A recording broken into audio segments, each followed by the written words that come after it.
let's begin today's lecture, shall we?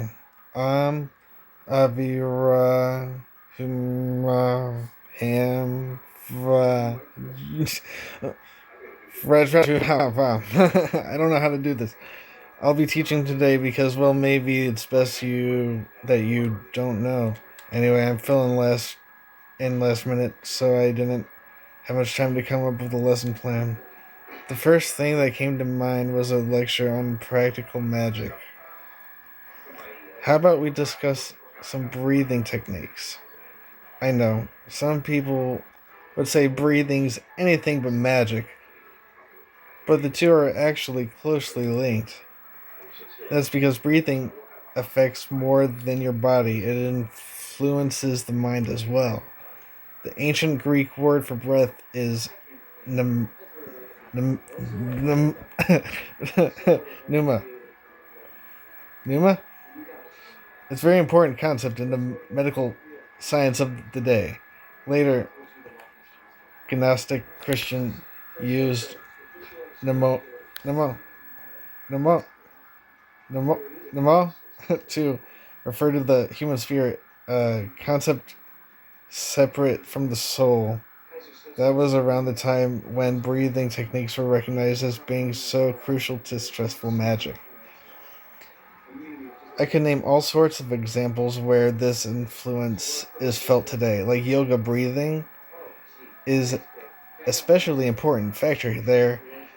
There's also the Shinto concept of ibuki, meaning both breath and inner strength, that is often incorporated into martial arts training.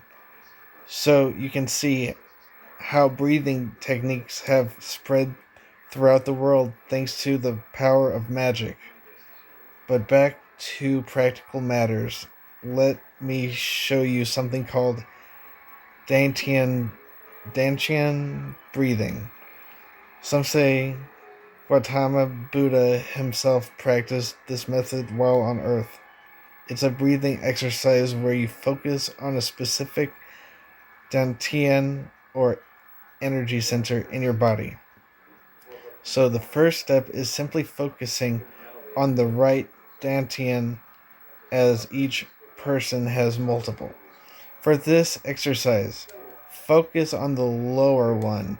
It's about 3 finger widths below the navel. Why such a seemingly random spot on the body receives such high regard to the point of being specially named? It's because the donation is where the most energy can be charged within the body. Once you start the exercise, you might notice that the energy you send there can be felt elsewhere in the body. This is because the donation absorbs your spiritual energy, further strengthening the body and mind. Let's try some donation breathing now. For first timers, it's usually a good idea to place your hand in the proper spot. This helps to maintain focus. Once you've pinpointed your Dantian, you can begin the breathing process. Imagine the air you pull in with your diaphragm is escalating within the Dantian. Then, just as deliberately, exhale through the nose. The goal with each breath is to channel energy into your Dantian until you feel it begin to harden. That's the point when you should exhale. And simply repeat this process as desired. That's all. Oh, except one important note. If you're doing it correctly, there shouldn't be any pain. After all, when you boil it down, you're simply breathing in and out. That means if it hurts, then there's likely some sort of mental thing going on instead, something inhibiting your mind. I'm feeling sleepy. Should I close my eyes for a few minutes? Stay awake.